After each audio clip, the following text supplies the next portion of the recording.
হৃদমায়ার প্রেমগাথা season ১ পর্ব সংখ্যা ৫৩-৫৪। লেখনীতে রিক্তা ইসলাম মায়া। গল্প পাঠে আমি অরোরা ইসলাম।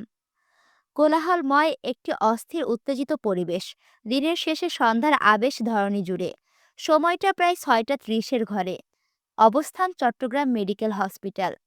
হৃদের অ্যাক্সিডেন্ট হয়েছিল প্রায় ৪টে নাগাদ। বিগত ২.৫ ঘন্টা যাবৎ হৃদকে নিয়ে ওটিতে ডক্টররা। ইমার্জেন্সি চলছে। সেখানে উপস্থিত আয়ন নিজেও। প্রফেশনাল ডাক্তার হয়েও আজ তার বুক হাত উভয় কাঁপছে হৃদকে শয্যাশায়ী দেখে। আয়নের দেখা এই প্রথম হৃদ খান নিস্তব্ধ আর নিশ্চুপ শুয়ে আছে। মাথা এক পাশ থেতলে যাওয়ায় সেইখানটায় ট্রিটমেন্ট চলছে। আয়ন প্রফেশনাল ডাক্তার হওয়ায় সেও বুঝতে পারছে এসব চিকিৎসা হৃদের তেমন কাজে দেবে না। হৃদের শ্বাস খুব ধীর গতিতে ফেলছে, বলতে গেলে থেমে থেমে। মস্তিষ্কে আঘাত পেয়েছে ভীষণ, সেই জন্য শরীর রেসপন্স করছে না। মৃতদেহের ন্যায় নেতিয়ে হৃদের শক্তপোক্ত শরীরটা। রিপোর্টে এসেছে অ্যাক্সিডেন্টের ফলে হৃদের মস্তিষ্কে রক্তক্ষরণ হয়েছে বেশ, যার জন্য হৃদের নাক কান উভয় পথে রক্ত ঝরছে। মস্তিষ্কে রক্ত জমাট বাঁধার কারণে এটা হৃদকে কোমায় নিয়ে যাওয়ার চান্স বেশি। আয়নের দুচোখ সিক্ত হলো নোনা জলে। সে ইতিমধ্যেই হৃদের সকল রিপোর্ট দেখেছে। সেখানে স্পষ্ট লেখা পেশেন্টের লাইফ চান্স 10%, যার জন্য আয়নের বুক কাঁপছে হৃদের বর্তমান পরিস্থিতির কথা ভেবে। অসহায় হাহাকার বুকে দুহাতে মুঠোয় হৃদের হাতটা চেপে ডাক্তারের সঙ্গে ওটিতে দাঁড়িয়ে। সে নিজেও ডাক্তার হয়ে হৃদকে চিকিৎসা করার মতো শক্ত মনোবল আয়ন এই মুহূর্তে নেই। তার চেয়ে যেটা আয়নকে বেশি ঘায়েল করছে সেটা হলো হৃদের বর্তমান পরিস্থিতি অনুযায়ী সঠিক চিকিৎসা বাংলাদেশে সম্ভব নয়। বাহিরের দেশে কোথাও নিতে হবে। কিন্তু বাহিরের দেশে নেওয়া অবধি হৃদের শ্বাস ততক্ষণ পর্যন্ত চলবে কিনা সে আশঙ্কার ভয়ে আয়নসহ গোটা ডক্টর টিম। ভগ্ন হৃদয়ে আয়নের চিকিৎসা করে কাঁদতে মন চাইল, কারণ এই মুহূর্তে হৃদের জন্য করার মতো কারো কিছু হাতে নেই। আয়ন চেয়েও হৃদের জন্য কিছু করতে পারছে না। ডক্টররা যারা ইমার্জেন্সিতে হৃদের ট্রিটমেন্ট করেছে, তারা একটু পরপর ট্রিটমেন্ট শেষে আয়নকে কি বলবে সেটা আগে থেকেই জানা আয়নের। নিরাশ আয়নের বারবার চোখের পাতা ভিজে উঠল নোনা জলে। ছেলেদের কাঁদতে নেই, অথচ আয়ন আজ চেয়েও নিজের চোখের পানি থামাতে পারছে না। বুক ফাটা কষ্টে তীব্র কান্না পাচ্ছে ওর। ওটির বাহিরে দাঁড়িয়ে থাকা আপনজনদের কি জবাব দেবে সে, যখন জানতে চাইবে হৃদ কেমন আছে? কি বলবে? হৃদ ভালো নেই? হৃদের বাঁচার সম্ভাবনা 10% বা তারও কম? আয়নের চিন্তা ভাবনার মাঝে বাকি ডক্টররা হৃদের মাথার আঘাতপ্রাপ্ত জায়গাগুলোতে ওয়াশ করে প্রাথমিক সেলাই করে পেছনে ঘুরতে ঘুরতে ডক্টর রাশেদ আয়নের উদ্দেশ্যে বলল, পেশেন্টের মাথার অবস্থা খুব খারাপ ডক্টর আয়ন। আমাদের ধারণা বাকি চিকিৎসা সম্ভব নয়। যত দ্রুত সম্ভব পেশেন্টকে ঢাকা ট্রান্সফার করুন প্লিজ। ওনার বাঁচার সম্ভাবনা খুব কম। বাকিটা আপনি হয়তো রিপোর্টে দেখেছেন ডক্টর আয়ন। ডক্টর রাশেদ কথাগুলো বলে আবারও হৃদের রিপোর্ট চেক করে বেরিয়ে যেতেই আয়ন হাঁটু গেড়ে বসে গেল ফ্লোরে। দুহাতের মুঠোয় হৃদের নিস্তেজ হাতটা চেপে কপালে ঠেকিয়ে ফুপিয়ে কেঁদে উঠল বুক ফাটা আর্তনাদে। আই এম সরি ভাই, আই এম সরি। তোর জন্য কিছু করতে পারছি না, কিছু না। আয়নের কান্না বলে দিচ্ছে হৃদকে ইমার্জেন্সিতে ঢাকা ট্রান্সফার করালে সেখানে ডক্টররাও তাই বলবে, যা এই মুহূর্তে ডক্টর রাশেদ বলে গেল। তারাও হয়তো ডক্টর রাশেদের মতো ২ ঘন্টা চেষ্টার পর জানাবে তাদের ধারণা সম্ভব নয় পেশেন্টের সুস্থতা নিশ্চিত করা। অথচ ওটির বাহির থেকে আপনজনদের হাহাকার আর কান্নার গুঞ্জন শোনা যাচ্ছে। তাদের কি উত্তর দেবে আয়ন? কি বলবে? আয়নের কান্নার মাঝে হসপিটালে তীব্র স্বরে যান্ত্রিক শব্দ ভেসে এলো বাহির থেকে। তীব্র কম্পনে শাঁসা শব্দে আয়ন হৃদের হাত ছেড়ে উঠে দাঁড়ালো। সে জানে শব্দ কিসের, কার আগমন ঘটেছে চট্টগ্রামের মাটিতে। আয়ন অশ্রুসিক্ত চোখে গিয়ে দাঁড়ালো ওটির জানালার পাশে। থাই গ্লাস দিয়ে নিচে তাকাতেই চোখে পড়ল শত শত মানুষের ভিড়ে হসপিটাল চত্বরে। সকলে হৃদের জন্য দাঁড়িয়ে আছে হসপিটাল চত্বরে। মন্ত্রী নিহাল খানের ছেলে হৃদ খানের অ্যাক্সিডেন্ট বলে কথা। হসপিটালের ভিড় তো এমনি হতো, তবে প্রশাসনের পুলিশ ভিড়ও দেখা গেল সেখানে। পরিস্থিতি নিয়ন্ত্রণে আনার জন্য জায়গায় জায়গায় পুলিশ দাঁড়িয়ে। কিন্তু অস্থির উত্তেজিত পরিস্থিতির জন্য হসপিটালের অন্যান্য রোগীদের অসুবিধা হচ্ছে সেটা জেনেও কারো হাতে পরিস্থিতি নিয়ন্ত্রণ করার মতো কিছু নেই। প্রতিনিয়ত মানুষের সংখ্যা বাড়ছে। নিহাল খানের রাজনৈতিক দলের লোক থেকে শুরু করে বড় বড় নেতৃবৃন্দ সহ উপস্থিত আজ হসপিটালে। আয়ন চোখ ঘুরিয়ে তাকালো শূন্য আকাশ থেকে নামা হেলিকপ্টারের দিকে। গোল গোল পাখা ঘুরিয়ে হেলিকপ্টারটি মাটিতে নামলো, হসপিটাল থেকে বেশ দূরের খালি মাঠে। সেখানে আগ থেকে উপস্থিত ছিল হৃদের বেশ কিছু বডিগার্ড। ক্যাপ্টেন হেলিকপ্টারের দরজার লক খুলে দিতেই বডিগার্ড এগিয়ে এসে দরজাটা টেনে খুলতেই বেরিয়ে আসলো হৃদের মা সুফিয়া খান। তিনি হেলিকপ্টার থেকে বেরিয়ে সোজা হাঁটলো হসপিটালের উদ্দেশ্যে। আজ প্রায় ১৫ বছর পর এই চট্টগ্রামের মাটিতে পা পড়েছে ওনার। সেই ১৫ বছর আগে এক কাপড়ে স্বামীর ঘর ছেড়েছিলেন তিনি। আর আজ ১৫ বছর পর ফিরেছেন ছেলের অ্যাক্সিডেন্টের খবর শুনে। বিগত ১৫ বছর আগে যখন এই দিনে স্বামীর ঘর ছেড়েছিল, সেই দিন উনার চোখে জল ছিল না। ছিল শুধু রাগ আর জেদের বশবর্তী হয়ে স্বামী ও সংসার ছেড়েছিল তিনি। কিন্তু আজ চোখ ভর্তি মমতা। শক্ত মানুষগুলো নাকি কাঁদলে মানায় না। যেমনটা সুফিয়া খানকে দেখলে যে কেউ বলবে সেটা। আজ অবধি কখনো কেউ সুফিয়া খানকে কাঁদতে দেখেছে কিনা জানা নেই।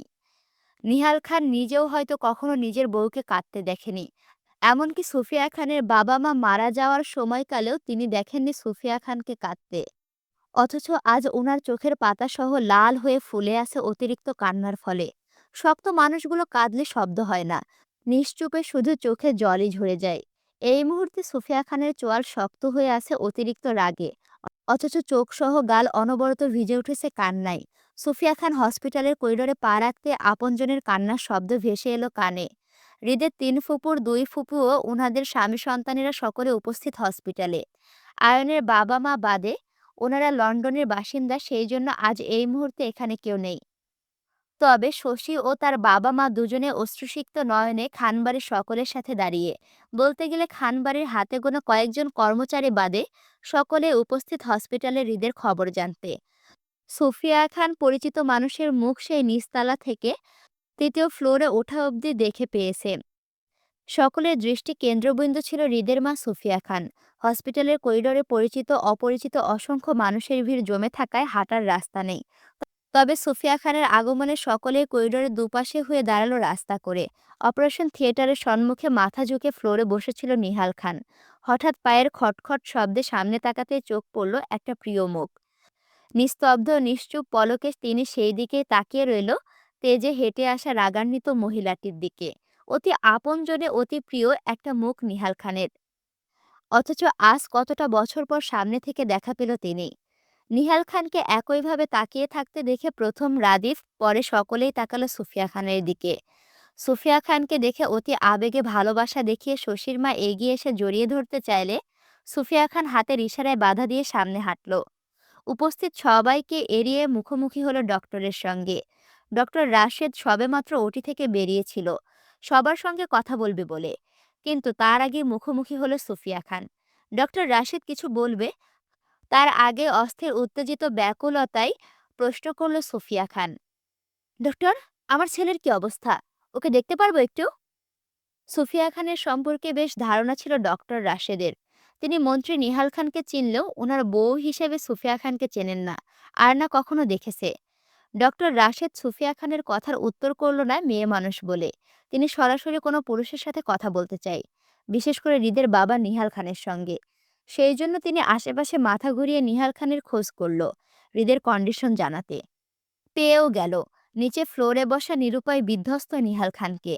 ডক্টর রাশেদ সুফিয়া খানকে এড়িয়ে নিহাল খানের দিকে ঘুরে বলতে চাইল, স্যার, পেশেন্টের কন্ডিশন স্টেবল না, প্রচুর রক্তপাত হয়েছে মাথা থেকে। ডক্টর রাশেদ বাকি কথা শেষ করার আগে সুফিয়া খান অস্থির উত্তেজিত ভঙ্গিতে ডক্টরের উদ্দেশ্যে বলল, আমাকে বলুন, যা বলার ডক্টর আমাকে বলুন। পেশেন্টের অবস্থা সম্পর্কে আমাকে জানান, আমি গার্ডিয়ান পেশেন্টের। সুফিয়া খানকে না চিনায় এবারও ডক্টর রাশেদ সুফিয়া খানকে উপেক্ষা করে পুনরায় ঘুরে গেল নিহাল খানের দিকে। যেখানে স্বয়ং মন্ত্রী নিহাল খান দাঁড়িয়ে আছে, সেখানে অন্য কারোর সাথে কথা বলার প্রয়োজন মনে করল না ডক্টর রাশেদ। ততক্ষণে নিহাল খানও বসা থেকে উঠে দাঁড়িয়েছিল ডক্টরের সঙ্গে কথা বলতে। ওনার চোখ মুখ ফুলে আছে অতিরিক্ত কান্নায়। উপস্থিত সকলের চোখে নোনা পানি। ডক্টর রাশেদ নিহাল খানের উদ্দেশ্যে আবারও বলতে চাইল, স্যার ডক্টর রাশেদ বাকি কথা শেষ করার আগে শক্ত হাতে ওনার কলার চেপে ধরল সুফিয়া খান। গর্জে ওঠার মতো করে রাগে তিরতিরি মেজাজে বলল, আমাকে চোখে পড়ে না? আমি কথা বলছি কানে যায় না? কয় টাকার ডাক্তার তুই? আমাকে উপেক্ষা করিস? সাহস দেখাস? আমাকে চিনিস? সুফিয়া খানকে খেপে যেতে দেখে তৎক্ষণাৎ এগিয়ে আসলো রাদিফ, আসিফ আর হেনা খান। রাদিফ নিজের মাকে শান্ত করার জন্য হাত টানল পরিস্থিতি সামাল দিতে।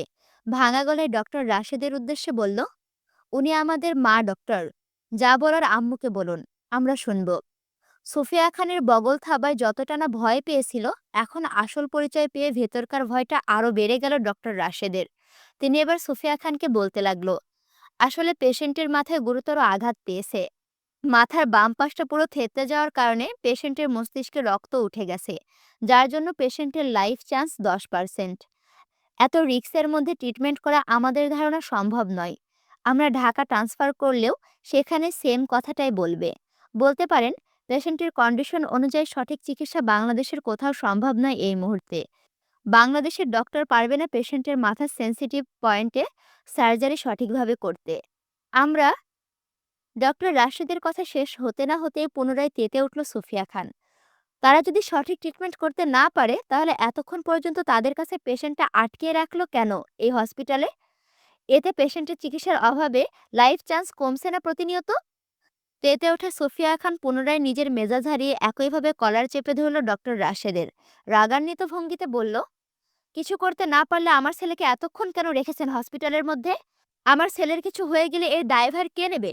আপনি বলেন, আপনি। সুফিয়া খান নিজের অতিরিক্ত রাগ কন্ট্রোল করতে না পেরে নিজের হিতাহিত জ্ঞান হারিয়ে আবারও বলল, আমার ছেলের যদি কিছু হয়, তোর মতো শত ডাক্তারের ঠিকানা আমি একাই লাগাবো ডক্টর। করিডোরের ভিড়ে জমে থাকা অসংখ্য মানুষগুলো হঠাৎ কেমন নিশ্চুপ আর ভয়ে চুপ হয়ে গেল সুফিয়া খানের তেজ দেখে। উপস্থিত সকলেই কেমন অবাক চোখে তাকালো সুফিয়া খানের দিকে। সকলেই জানতো রিদ খানের মা আছেন, কিন্তু তিনি কে বা কেমন সেটা কেউ জানতো না। আর যারা জানে সুফিয়া খানের সম্পর্কে, তারা সকলেই চুপ। নিহাল খানের সঙ্গে ওনার দলের লোকসহ থানার ওসি, এসআই, বেশ কিছু পোশাকধারী পুলিশ দাঁড়িয়েছিল সেখানে। সুফিয়া খানের রাগ দেখে তারাও বোকার মতো তাকিয়ে আছে। মেয়ে মানুষের এত রাগ হতে পারে সেটা জানা ছিল না কারো। এ যেন হৃদের প্রতিচ্ছবি, যেটা আজ দেখল। নিহাল খান নিজের বইয়ের সম্পর্কে ধারণা থাকায় তিনি উত্তেজিত পরিস্থিতি সামাল দিতে এগিয়ে আসতে চাইল সুফিয়া খানের দিকে। আজ বিগত 15 বছরের মনোমালিন্যতা পিছনে ফেলে প্রথমবারের মতো নিজের বইয়ের মুখোমুখি হতে চেয়ে কথা বলতে চাইল। সুফিয়া খানকে বাধা দিয়ে এগিয়ে এসে বলতে চাইল, তুমি প্লিজ শান্ত হও সুফ। নিহাল খানের বাকি কথাটা শেষ করার আগে ঠাস করে থাপ্পড় পড়ল পাশে দাঁড়িয়ে থাকা রাদিফের গালে।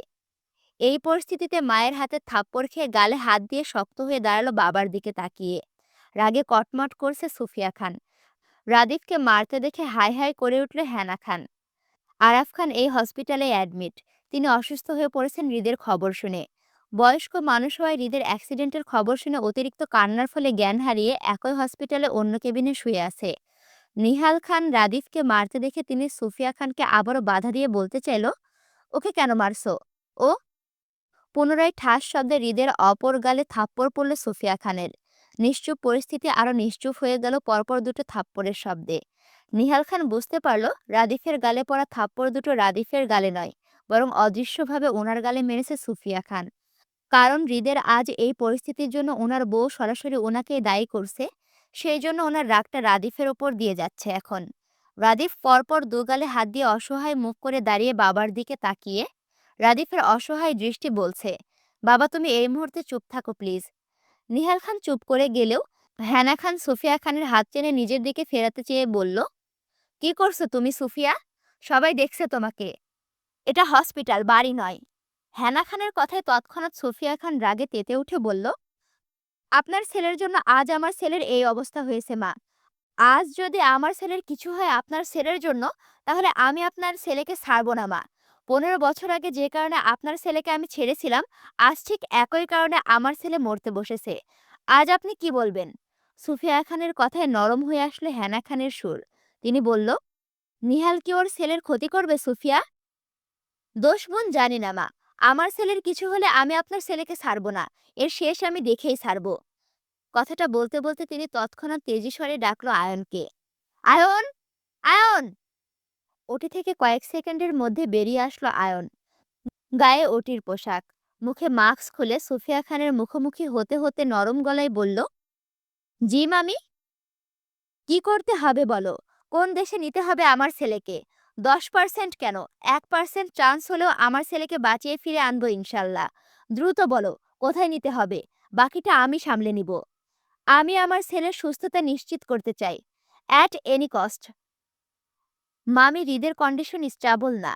এ অবস্থায় ওকে আগে 24 ঘন্টা ট্রিটমেন্টের মধ্যে রাখতে হবে, নয়তো বিপদে পড়ে যাব আমরা। তাহলে ইমার্জেন্সি ওয়ার্ডে ডাক্তার সহ নিয়ে নাও আয়ন। কোন দেশে নিতে হবে বলো। আমরা এখান থেকে হৃদের ট্রিটমেন্ট দিতে দিতে নিয়ে যাব বাহিরে। সময় কম, দ্রুত বলো কোন দেশে ভালো হবে। ডক্টররা সিঙ্গাপুরের কথা বলছে, তবে আমার মনে হয় লন্ডনে গেলে হৃদের ট্রিটমেন্টের জন্য বেস্ট হবে। সেইখানে আমাদের পরিবারের সবাই আছে। হসপিটাল থেকে শুরু করে ডক্টরদের সাথে আমার হৃদের রাদিফের তিনজনেরই পরিচিতি ভালো আছে। সবটা সহজে সামলে নেওয়া যাবে। চিকিৎসার জন্য উত্তম হবে। ওকে, ডান। আসিফ। সুফিয়া খান ডাকতে তৎক্ষণাৎ উত্তর আসলো আসিফের। জি ম্যাডাম। ইমার্জেন্সি এয়ারলাইন্সের জন্য যা যা করা লাগে সব ঠিক কর। দরকার হলে পুরো ফ্লাইং জেট বুকিং কর। আজ রাতের মধ্যে লন্ডন যেতে চাই। জি ম্যাডাম, সবকিছু ঠিক হয়ে যাবে। রাত তখন 10টার ঘরে। আরিফ ক্লান্তিতে বাসায় ফিরল সবে। চোখে মুখে উদাস আর ব্যর্থতার গ্লানি। বাসার কলিং বেল বাজাতে গিয়ে হাত গুটিয়ে নিল নিজের অজান্তে। দরজায় কপাল ঠেকিয়ে দীর্ঘশ্বাস ফেলল পরপর। আবেশে চোখ বন্ধ করে নিল তিক্ততায়। কিছু ভয়ঙ্কর অনুভূতি হচ্ছে আরিফের এই মুহূর্তে। সময়টা কোথায় থেকে কোথায় এনে দাঁড় করালো। দরজার ওপাশে আদুরে ছোট্ট বোন বেহুশ অবস্থায় পড়ে। আর দরজার এপাশে আরিফ অপরাধীর ন্যায় দাঁড়িয়ে। যখন মায়ের জ্ঞান ফিরবে আর জানতে চাইব ওর স্বামী কোথায়, ঠিক আছে কিনা, তখন আরিফ কি উত্তর দেবে? কি বলবে? যে আরিফ গিয়েছিল হসপিটালে হৃদের খবর নিতে, অথচ মানুষের ভিড়ে সে কারোর সাথে দেখা করতে পারেনি, এমনটা বলবে? আসলে আরিফ দেখা করতে পারেনি, নাকি অন্য কিছু ছিল? হৃদের অ্যাক্সিডেন্টের পর সবাই যখন হৃদকে হসপিটালে নিয়ে যায়, তখন আরিফ অজ্ঞানরত মায়াকে বাসায় নিয়ে আসে। ডাক্তার দেখায়। মায়ের হুঁশে ফিরার অপেক্ষা করে। একবার মায়া হুঁশে ফিরে আসলে তখন মায়াকে বুঝিয়ে শুনিয়ে হসপিটালে নিয়ে যাবে, এমনটা আরিফের চিন্তাভাবনায় ছিল।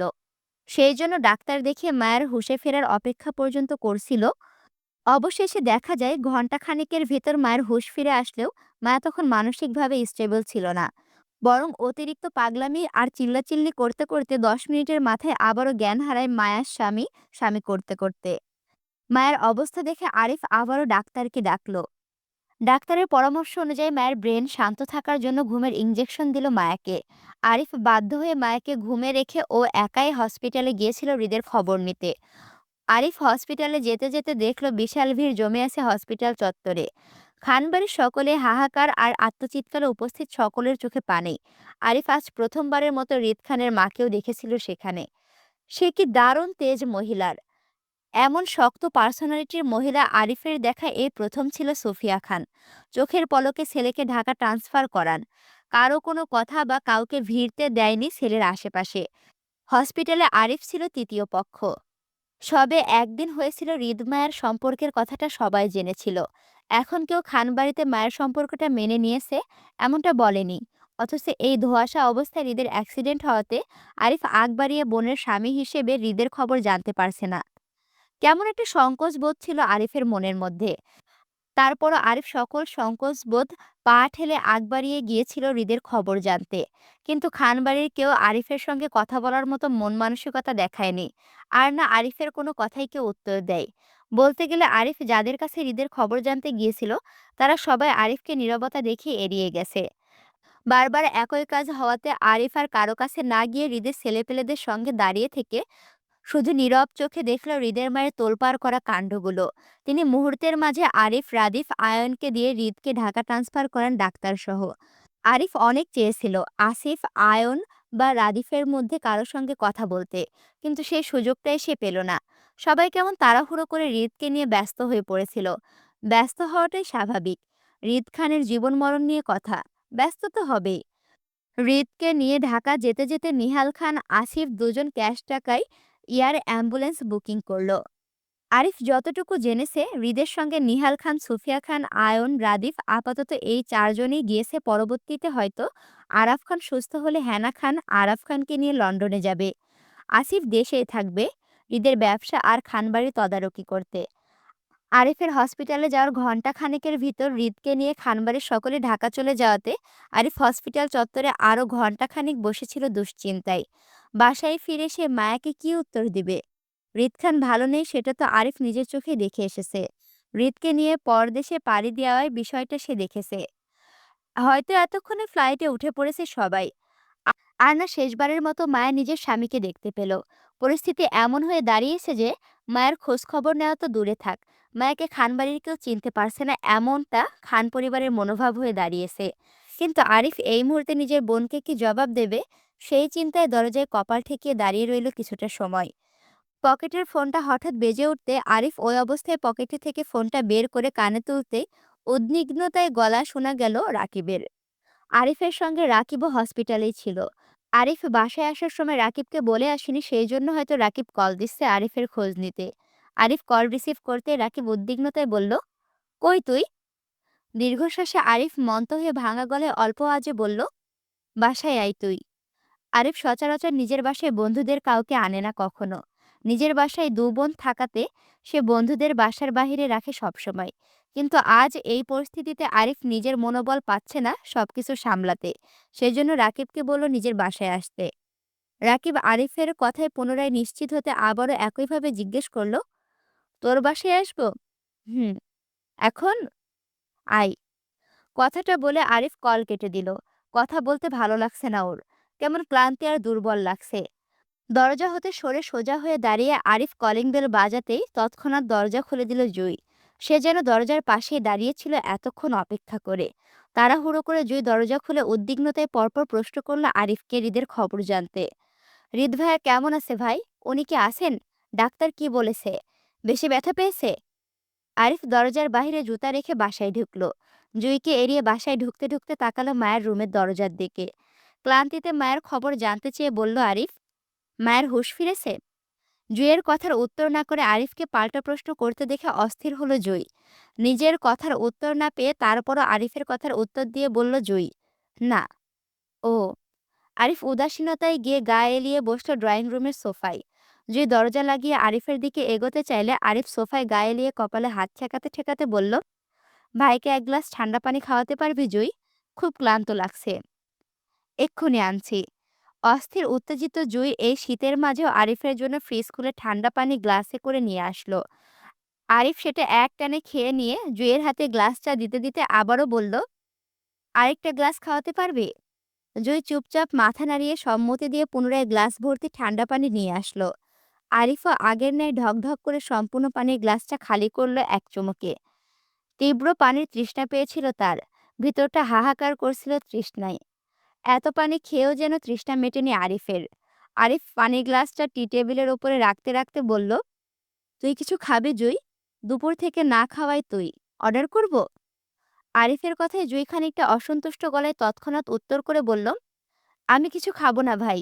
এই পরিস্থিতিতে আমার কিছু খেতে ইচ্ছে করছে না। তুমি আগে বলো হৃদ ভাইয়া কেমন আছে? ডাক্তার কি বলেছে? জুইয়ের কথায় আরিফ রয়ে শুয়ে বলল, হৃদ খানের অবস্থা ভালো নেই জয়ী। ডাক্তার বলেছে মস্তিষ্কে আঘাত পেয়েছে সে। বাংলাদেশের চিকিৎসা হৃদ খানের জন্য যথেষ্ট হবে না। সেই জন্য হৃদ খানের পরিবার হৃদ খানকে নিয়ে দেশের বাইরে লন্ডনে নিয়ে যাচ্ছে আজ রাতের ফ্লাইটে। খুব সম্ভবত এতক্ষণে এয়ার অ্যাম্বুলেন্সে উঠে যাওয়ার কথা তাদের। আরিফের কথায় জুই আতঙ্কিত ভঙ্গিতে বলল, আল্লাহ, কি বলো ভাই? হৃদ ভাইকে লন্ডনে নিয়ে যাচ্ছে? আল্লাহ জানে কি হয়। আল্লাহ হৃদ ভাইয়ের হেফাজত করুন। মায়ের কথা কেউ জানতে চায়নি? মায়াকে ছাড়া সবাই চলে গেল? জুঁইয়ের কথায় আরিফ আগের ন্যায় বলল, না। কেন? আমি এসব বিষয়ে কিছু জানি না জুঁই। আমি অনেকবার চেয়েছিলাম খান পরিবারের সবার সাথে কথা বলতে, কিন্তু কেউ আমার কথার উত্তর দেয়নি। অপরিচিতর মতোই চুপ থেকেছে সবাই। এখন আমি বুঝতে পারছি না, তারা কি ইচ্ছাকৃতভাবে আমাকে ইগনোর করলো, নাকি হৃদ খানের অ্যাক্সিডেন্ট হয়েছে বলে তাদের মন মানসিকতা ঠিক নেই বলে কথা বলতে পারেনি। আমি আপাতত কিছুই জানি না জুঁই। তবে আজ কেউ মায়ের কথা জানতে চায়নি। তবে এতটুকু বলতে পারি, হৃদ খান ঠিক হয়ে দেশে না ফেরা পর্যন্ত মায়ের খেয়াল আমাদেরই রাখতে হবে জুঁই। আরিফের কথায় জুঁই চুপ করে যায়। এত কিছুর মাঝে সবে খানবাড়ির পরিবারের সবাইকে মায়েদের সম্পর্কের কথা জানিয়েছিল। এখন মায়ের পরিবারের জানানো বাকি। দুই পরিবারের সম্মতি দেয়নি হৃদ মায়ের সম্পর্কে। এর মধ্যে হৃদের অ্যাক্সিডেন্ট হওয়াতে এই পরিস্থিতিতে মায়া আবারও একা হয়ে গেল। যেখানে মায়ের একমাত্র বিশ্বাস আর ভরসার জায়গা ছিল হৃদ খান। এখন মায়া একা এই পরিস্থিতি মোকাবেলা কিভাবে করবে আল্লাহ জানে। জুঁইকে চুপ থাকতে দেখে আরিফ পুনরায় বলল, মায়ের কাছে যা জুঁই, ওর সাথে থাক। যা হবার হবে সেটা দেখা যাবে। আল্লাহ ভরসা। আমি আছি মায়ের পাশে। বোনকে কখনো একা ছাড়বো না ইনশাল্লাহ। জুঁই কথা না বাড়িয়ে মায়ের কক্ষে গেল। নিস্তব্ধ ঘরে মায়াকে নিস্তেজ অবস্থায় খাটে শুয়ে থাকতে দেখে জুঁই গিয়ে মায়ের মাথার কাছে বসল। সবেমাত্র 10টা 5। মায়াকে প্রায় 5 ঘন্টা যাবৎ ইঞ্জেকশন দিয়ে ঘুমিয়ে রেখেছে। ঘুম থেকে জাগ্রত হলে কি হবে সেটা নিয়ে দুশ্চিন্তায় সকলে। রাত তখন 12টার ঊর্ধ্বে। মায়াকে নিয়ে ইমার্জেন্সিতে হসপিটালে ছুটছে আরিফ, সঙ্গে জুঁই আর রাকিব। মায়ের অবস্থা খুবই শোচনীয়। অতিরিক্ত মানসিক চাপে প্যানিক অ্যাটাক করছে মায়া। হাত পা সর্বাঙ্গ খিচে কাঁপুনি দিচ্ছে বারবার। ধর ঘাম, সঙ্গে রেসিং হার্টবিটের ধরফর ক্রমশই বেড়ে যাচ্ছে। শ্বাসকষ্টের সঙ্গে বুকে ব্যথা বা অস্থিবোধে বমি বমি ভাব। নিয়ন্ত্রণ হারিয়ে অতিরিক্ত ভয়ে, অস্থির উত্তেজনায় মায়া শ্বাস নিতে পারছে না বলে মারা যাচ্ছে এমনটা মনে হচ্ছে। সচরাচর প্যানিক অ্যাটাকের লক্ষণ এসবই হয়ে থাকে। মায়াকে শ্বাসরুদ্ধকর পরিস্থিতিতে দেখে প্রথমে জুঁই পাগলের মতো চিল্লাতে লাগলো ভয়ে। আরিফ পাশেই ছিল। এই অসময়ে বন্ধুর মতো রাকিবও ছিল আরিফের সঙ্গে। আরিফ মায়াকে পাজা কোলে তুলে এত রাতে 4তলা হতে সিঁড়ি বেয়ে নিচে নামতে লাগলো দৌড়ে। জুই তাড়াহুড়োয় বাসার তালা বন্ধ করে সেও দৌড়াতে লাগলো আরিফের পিছন পিছন চিল্লাতে চিল্লাতে। 5তলা বিল্ডিংয়ের সকলে ততক্ষণে ঘুম ছেড়ে বাসা হতে বেরিয়ে আসলো জুয়ের এত চিল্লানিতে। রাকিব সকলের আগে বাসা থেকে বেরিয়ে এত রাতে গাড়ির খোঁজ করলো। ততক্ষণে আশেপাশে সকল মানুষজন আরিফদের ঘিরে দাঁড়ালো মায়াকে দেখতে। আরিফের দুচোখ ভিজে আছে বোনের দুর্দশা দেখে। মায়ার শ্বাস পড়ছে না। মুখ থেকে সাদা ফেনা ফেনা ঝাঁজ বের হচ্ছে। জুয়ের চিৎকারে আশেপাশে সকলে এগিয়ে এসে ভিড় জমাচ্ছে মায়াকে দ্রুত হসপিটালে নিয়ে যেতে। মধ্যরাতে সিএনজিতে করে মায়াকে সেই একই চট্টগ্রাম মেডিকেল হসপিটালে নিয়ে যাওয়া হলো। ইমার্জেন্সিতে চিকিৎসাও দেওয়া হলো। একদিকে হৃদকে লন্ডনে নিয়ে যাওয়া হলো, তো অন্যদিকে রাতভর মায়াকে চিকিৎসা চলল হসপিটালের বেডে। দিন গেল, রাত পোহালো। অতিরিক্ত মানসিক চাপে মায়াকে টানা 3 দিন হসপিটালের বেডে শুধু ইনজেকশন দিয়ে ঘুম পাড়িয়ে রাখলো ওর ব্রেন শান্ত রাখার জন্য। কারণ এই 3 দিনে মায়া যতবার হুঁশে এসেছিল, ঠিক ততবারই হৃদের কথা জানতে চেয়ে পাগলামো করেছে বারংবার। তৃতীয় দিনে মায়ের অবস্থা শোচনীয় ছিল। হঠাৎ করে মায়া আগের সবকিছু ভুলে যায়। এক মুহূর্তের জন্য নিজের নাম, এমনকি পরিচিত মানুষকে পর্যন্ত চিনতে পারে না। আরিফকে, জুঁইকে, ওদের নাম কি, ওদের সাথে মায়ের কি সম্পর্ক, সেই সবকিছু মায়া এক মুহূর্তের জন্য ভুলে যায়। সামান্য টাকা চেনার মতো স্মৃতিশক্তি মায়ের মস্তিষ্ক ধারণ করে রাখতে পারে না। ডাক্তারের দেখানো সামান্য টাকাটাকে মায়া পাতলা বলে আখ্যায়িত করে। ডাক্তারের ভারসাম্য মতে মায়া অতিরিক্ত মানসিক চাপের কারণে মেন্টাল ট্রমায় আছে, সেই জন্য হঠাৎ সবকিছু ভুলে যাচ্ছে। কিন্তু মায়ের মস্তিষ্ক যখন শান্ত থাকে, তখন আবারও সবকিছু মনে পড়ে, পাগলামো শুরু করে দেয় হৃদের জন্য। এই 3 দিনে আরিফ খান বাড়ির কারোর সঙ্গে যোগাযোগ করতে না পারলেও আসিফের সঙ্গে ফোনে যোগাযোগ হয়েছিল একবার। সেখান থেকে জানা যায় আগামী সপ্তাহের ভিতরে আরাফ খান আর হেনা খানকে লন্ডনে পাঠানো হবে আয়নদের বাড়িতে। আপাতত খান পরিবারের সবাই সেখানে আছে। তবে দুঃখজনক বিষয় হলো হৃদের অবস্থার কোনো উন্নতি হয়নি। অলরেডি হৃদের মাথায় সার্জারি করা হয়েছে, কিন্তু হৃদের হুঁশ ফেরেনি এখনো। সহজে ফিরবে বলে মনেও হয় না। কোমায় চলে গেছে হৃদ। হৃদ হুঁশে কখন ফিরবে কেউ বলতে পারে না। দিন অবস্থা নাকি আরো খারাপের দিকে যাচ্ছে হৃদের। আসিফের কাছ থেকে হৃদের এসব খবরের কথা জেনে আরিফের মনে হয়নি আগ বাড়িয়ে মায়ের কথাটা আসিফকে জানানো উচিত। আর না, আসিফ মায়ের কথা জানতে চেয়েছে আরিফের কাছ থেকে। তাছাড়া আসিফ মায়ের কথা জানলেও বা কি করতে পারবে। এখানে কারো কিছু করার নেই, একমাত্র আল্লাহ ছাড়া। তিনি ভালো করে জানেন আগামীতে কি হবে। 5 দিনের মধ্যে মায়াকে হসপিটাল থেকে বাসায় নিয়ে আসলো আরিফ। বাসায় আনতে চায়নি সে, কারণ মায়ের অবস্থা তখনও ভালো ছিল না। আরও কয়েকদিন হসপিটালে রাখতে চেয়েছিল আরিফ। কিন্তু হুট করে চট্টগ্রামে আরিফের বাবা আর চাচার উপস্থিতি দেখতে পেয়ে বাধ্য হয়ে মায়াকে নিয়ে বাসায় ফিরতে হয় আরিফকে। হঠাৎ করে আরিফের বাপ চাচার চট্টগ্রামে উপস্থিত হওয়ার কারণটা ভালো করেই জানা ওর। না জানার কিছু নেই। মায়া হৃদ খানের সঙ্গে প্রেমের সম্পর্কে জড়িয়েছে এমনটা আরও 2 দিন আগেই পরিবারে জানিয়েছিল মুক্তা। কিন্তু হৃদের অ্যাক্সিডেন্টের পর মায়ের অবস্থা কি হয়েছে সেটা পরিবারের কারো জানা ছিল না। মূলত আরিফই কাউকে জানায়নি। তবে মায়ের প্রেমের সম্পর্কের কথাটা শুনে রেগেমেগে আগুন হয়ে আরিফকে ফোন দিয়েছিল বাপ চাচা দুজনই। মায়াকে নিয়ে দ্রুত আশুগঞ্জ ফিরতে আদেশও করেছিল তারা, কিন্তু আরিফ কারো কথা কানে তুলেনি। আর না মায়ের অবস্থার কথা জানিয়েছে পরিবারে। মূলত আরিফকে আশুগঞ্জ ফিরতে না দেখে ওনারা দুজন রেগেমেগে চট্টগ্রামে উপস্থিত হয় মায়াকে সঙ্গে করে নিয়ে যেতে। কিন্তু এখানে এসে মায়ের শোচনীয় অবস্থা দেখে তারা দুজনেই থমকে যায়। ওনাদের মেয়ের এত অসুস্থতার কথাটা পরিবারে জানায়নি কেন? সেটা নিয়ে আগুন হয়ে যায় দুই ভাই। বিশেষ করে মায়া কথা বলার মতো পরিস্থিতিতে নেই, এই বিষয়টা তাদের মনে আঘাত করে বেশি। সেই জন্য মায়ের ওপর থাকা সকল রাগ গিয়ে পড়ল আরিফের ওপর, শফিকুল ইসলামের। জুঁইয়ের বাবাও কম নয়। এত সবকিছু ঘটে যাচ্ছে আর সেই সব কথা তাদের অবগতি করেনি বলে তিনি প্রথমবারের মতো জুঁইয়ের গায়ে হাত তুললেন। রাগের তোপে জুঁইয়ের গালে থাপ্পড় মারল জোরে সোরে। পারছে না সেই রাগটা আরিফের ওপর দিয়ে তুলতে জুঁইয়ের বাবা। সেই রাতের মধ্যে প্রাইভেটে করে শফিকুল ইসলাম সপরিবারে আশুগঞ্জ ফিরেন, সঙ্গে আরিফকেও নিয়ে। বাসায় ফিরে যেন মায়ের জন্য মানসিক চাপ আরো বাড়ল। হাহাকার বয়ে গেল পরিবার জুড়ে। মায়ের বাপ চাচা মায়ের অবস্থা দেখে চুপ করে গেলেন ভয়ে। ওনারা আপাতত মায়ের সুস্থতা চাচ্ছেন, অথচ আত্মীয়দের মাঝে বদনাম রটে গেল মায়া বড়লোক ছেলের পিছনে ঘুরে প্রেমে পাগল হয়ে গেছে। ইংল্যান্ডের রাজধানী ও বৃহত্তম শহর হলো লন্ডন। যুক্তরাজ্যের বাণিজ্যিক ও পর্যটক কেন্দ্রবিন্দু হিসেবে অন্যতম শহর লন্ডন। এখানে শিক্ষা ব্যবস্থার সাথে সাথে চিকিৎসা ব্যবস্থাও বেশ চর্চিত। জন্মসূত্রে লন্ডন শহরের বাসিন্দা সুফিয়া খান। বাবা মা ভাই বোনকে নিয়েই ছিল ওনার পারিবারিক বসবাস এই শহরের তলিতে। একটা সময় পড়াশোনার সুবাদে পরিচিত হয়েছিল নিহাল খানের সঙ্গে এই শহরের মাটিতে। প্রথমে বন্ধুত্ব, তারপর দুজনের প্রেম। পড়াশোনা শেষে দুই পরিবারের সম্মতিতে বিয়ে হয়েছিল তাদের।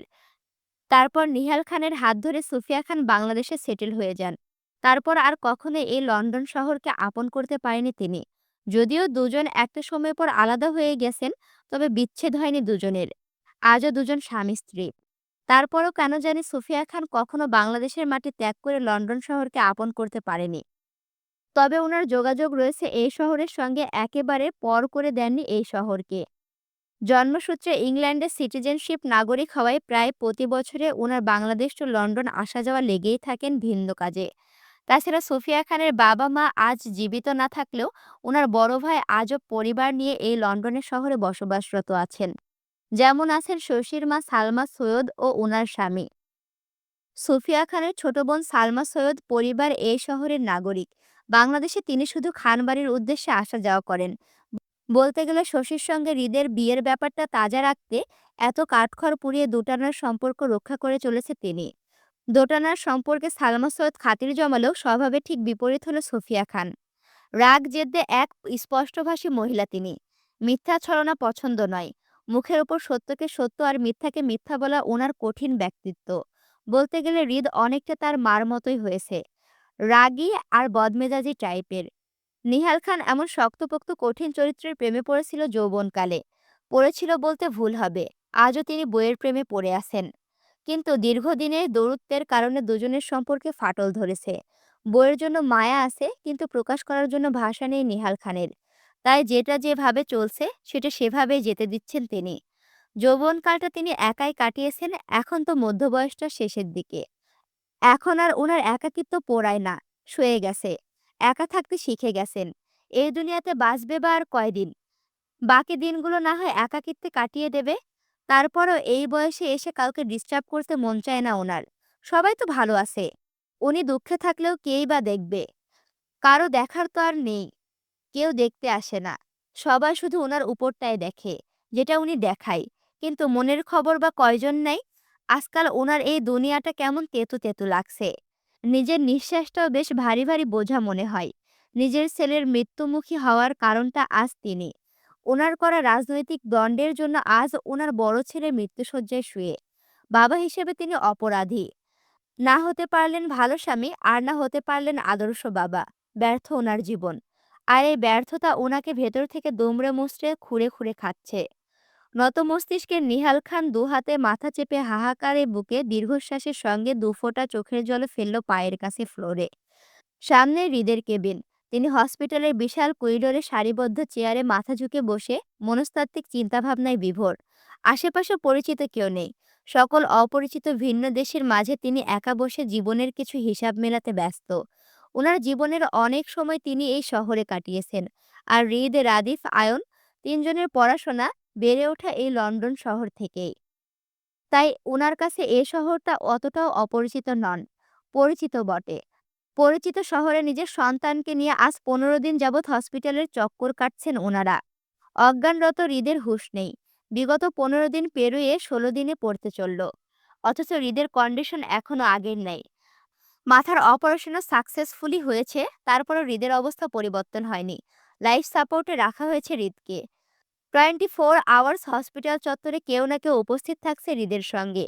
বেশিরভাগ সময় সোফিয়া খান আর নিহাল খানকে দেখা যাচ্ছে হসপিটালে। খাওয়া-দাওয়ার আর গোসল বাদে দুজন হসপিটালে থাকছেন ২৪ ঘন্টা।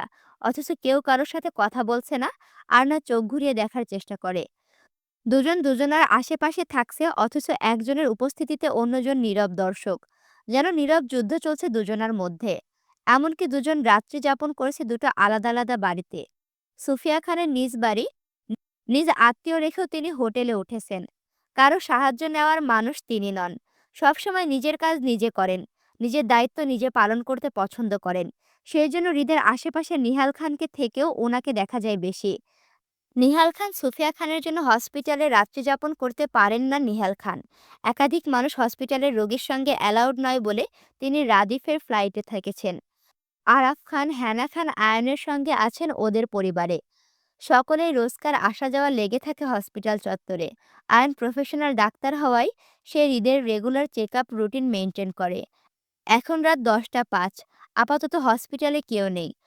সুফিয়া খান হোটেলে গেছেন হৃদের কিছু রিপোর্ট আনতে, সঙ্গে রাদিফও আছে।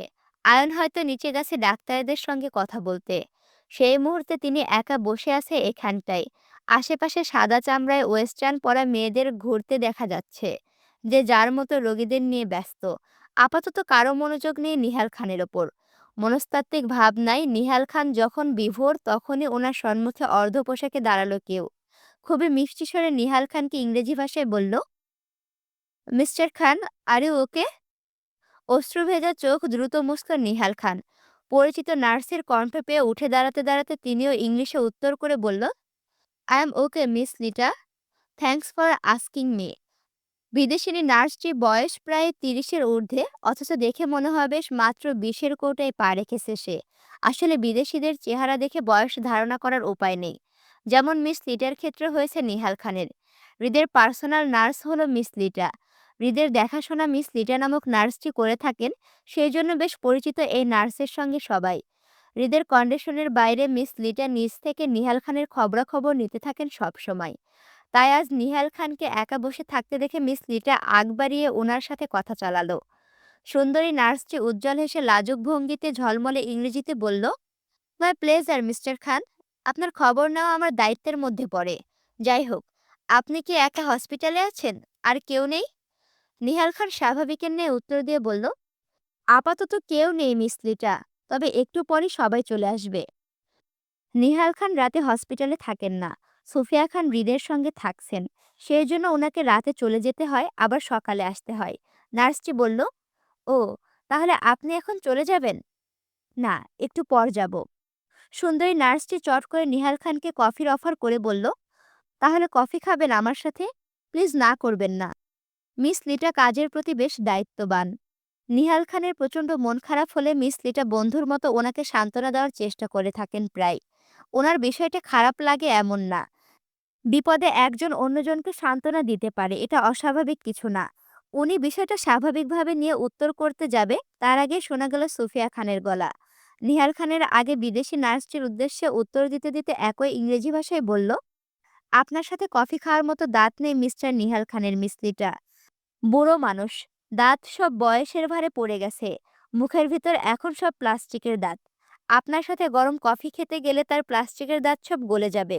আপনি বরং আমাকে কফির দাওয়াত দিতে পারেন। I love coffee. সুফিয়া খানের কথায় চমকে ওঠার মতো বিদেশি নার্সটি ঘুরে তাকালো। সেই সাথে নিহাল খানও তাকালো তক্ষুনি। 3 পিসের ওপর মোটা ভারী ওভারকোট পরে হাতে হৃদের বেশ কিছু রিপোর্টের ফাইল চেপে দাঁড়িয়ে আছে সুফিয়া খান। পিছনে রাদীপ সরল ভঙ্গিতে দাঁড়িয়ে। মা ছেলে লম্বা প্রায় সমান সমান দেখালো। যদিও রাদীপের হাইট 5 ফুট 10, সুফিয়া খানের 5 ফুট 8। জুতো পরায় মা ছেলে দুজনকে লম্বা একই লাগলো। রাদীফ চোখ ছোট করে মায়ের দিকে তাকিয়ে বাবার যে প্লাস্টিকের দাঁত সব সেটা সে আজই জানতে পারল। নয়তো এতদিন সে তো তার বাবাকে ইয়াং আর ৩২ দাঁতের অধিকারী মনে করত। কিন্তু আজ জানতে পারল তার বাবা আসলে ইয়াং ম্যান নয়, ওল্ড ম্যান, বুড়া মানুষ। সেজন্য রাদীফ ছোট ছোট চোখ করে বাবাকে আওড়াতে লাগলো আসলে নিহাল খানের দাঁত প্লাস্টিকের কিনা দেখতে। এর মাঝে সুফিয়া খান পিছন থেকে রাদীফের দিকে হাতের রিপোর্টগুলো বাড়িয়ে দিতে দিতে দৃষ্টি তাক করল সুন্দরী নার্সটির ওপর। রাদীফকে বলল সুফিয়া খান, আয়নকে সেকেন্ড ফ্লোরে পাবে, গো। রাদীফ ভদ্র ছেলের মতো রিপোর্টগুলো হাতে নিয়ে তৎক্ষণাৎ জায়গা ছাড়ল। সুফিয়া খান মিস লিটার মুখোমুখি হয়ে তাকালো সুন্দরী নার্সটির গলার নিচে। টাইট ফিটিং ইউনিফর্মে বুকের কাছটায় দুটো বোতাম খোলা। পাশে নিহাল খানের দাঁড়িয়ে সুফিয়া খানকে দেখছিল তীক্ষ্ণ দৃষ্টিতে। ওনার যে প্লাস্টিকের দাঁত মুখে সেটা সে নিজেও আজ প্রথম শুনল। হঠাৎ ওনার বউ এইসব কথা কেন বলল সেটাই তিনি বুঝতে চাইল। সুফিয়া খান নিহাল খানের সকল কৌতূহল ভস্ম করে রয়ে দুহাত চালালো সুন্দরী নার্সটির ইউনিফর্মের বোতামের ওপর। টাইট ফিটিং ইউনিফর্মটির দুপাশ টেনে বোতাম দুটো লাগাতে লাগাতে আবারও স্বচ্ছ ইংরেজি ভাষায় বলল, he is not interested in you. কারণ তার বউয়ের প্রয়োজন হয় না, তাহলে তোমার এসব দেখে কি ফিল করবে বলো? আসলে সমস্যা তোমার না, তার মেশিনের। যন্ত্রে ঝংকার ধরে আছে, তোমার সাথে চলবে না। You deserve better. সুফিয়া খানের কথায় তৎক্ষণাৎ নার্সটি নিহাল খানের দিকে কেমন বাঁকা চোখে তাকালো। বিড়বিড় করে বলল নার্সটি, ওয়েস্ট অফ টাইম। নার্সটির কথায় তৎক্ষণাৎ উত্তর করল সুফিয়া খান, ইয়াহ। কথাটা বলে সুফিয়া খান জায়গা ত্যাগ করেন। কেবিনের দরজা ঠেলে ভেতরে ঢুকে পড়েন। পিছন থেকে হতভম্ব হয়ে দাঁড়িয়ে রইল নিহাল খান। কেমন বোকার মতো তাকিয়ে রইল সুফিয়া খানের যাওয়ার দিকে তাকিয়ে। এই দিকে খানিকটা বিরক্তি প্রকাশ করে সুন্দরী নার্সটিকেও চলে যেতে দেখল। অথচ উনি এতদিন সরল মনে কথা বলতো নার্সটির সঙ্গে। উনি বুঝতে পারেননি আসলে নার্সের মনে কি ছিল। এই বয়সে তিনি পরকীয়া করবেন, ছি। আজ ১৭ দিন হতে চলল হৃদের অ্যাক্সিডেন্টের পর। মায়ের অবস্থার পরিবর্তন নেই, গায়ে সবসময় জ্বর থাকে। অতিরিক্ত মানসিক চাপের কারণে সারাক্ষণ ঘুমিয়ে নয়তো চুপচাপ বসে থাকে। পারিবারিক আত্মীয়দের নানান কথা কানে আসে মায়ের।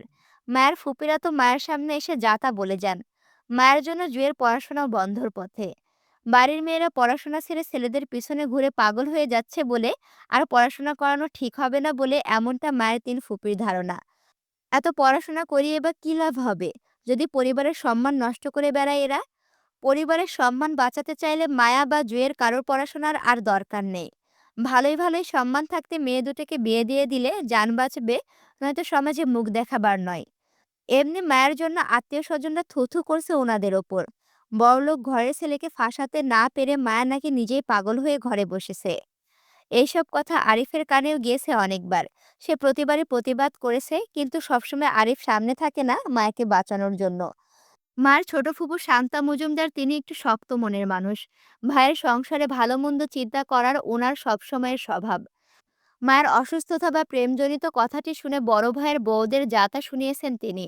দুই ভাইকে বুঝিয়েছেন মায়েকে ভালো ডাক্তার দেখিয়ে সুস্থ করে তাড়াতাড়ি বিয়ে দিয়ে দিতে, নয়তো সমাজে মায়ের পাগল হওয়ার বিষয়টি রটে গেলে সম্মান নষ্ট হবে সবার। মায়ের বাবা শফিকুল ইসলাম বোনের কথায় সহমত পোষণ করেন। সেই সাথে জুয়ের বাবাও তাই প্রকাশ করলেন। সকলেই চায় মায়াকে সুস্থ করে চেয়ারম্যান পরিবারের বিয়েটা সেরে ফেলতে। সেই সাথে ওনারা মনে মনে জুয়ের জন্য ভালো ছেলের সন্ধান করছেন। তবে বোনেদের বিয়ের ব্যাপারে কেউ আরিফের সামনে আলোচনা করে না। আরিফ বরাবরই মায়ের জন্য অন্য জায়গায় বিয়ে নিয়ে প্রতিবাদ করে। সেই জন্য পরিবারের সকলে ঠিক করলো মায়ের সুস্থতা নিশ্চিত করতে মায়াকে পরিবার থেকে দূরে পাঠানো হবে। আরিফকে বলা হবে মায়ের চিকিৎসার জন্য পাঠানো হচ্ছে, সেখান থেকে চুপিসারে মায়ের বিয়েটা ওনারা সেরে ফেলবেন। নাহিদ ভালো ছেলে। মায়া স্বামীর সঙ্গ পেলে প্রেমের ভূত মাথা থেকে সরে যাবে, দ্রুত সুস্থ হয়ে উঠবে। সোনারা, পর্ব এখানেই শেষ, বুঝছো? এখন কথা হচ্ছে, দেখলাম তোমরা অনেকেই আমার উপরে অভিমান করছো। অভিমানের কারণ হচ্ছে আমি কেন একটা উপন্যাস শেষ না করে আরেকটা উপন্যাস শুরু করলাম।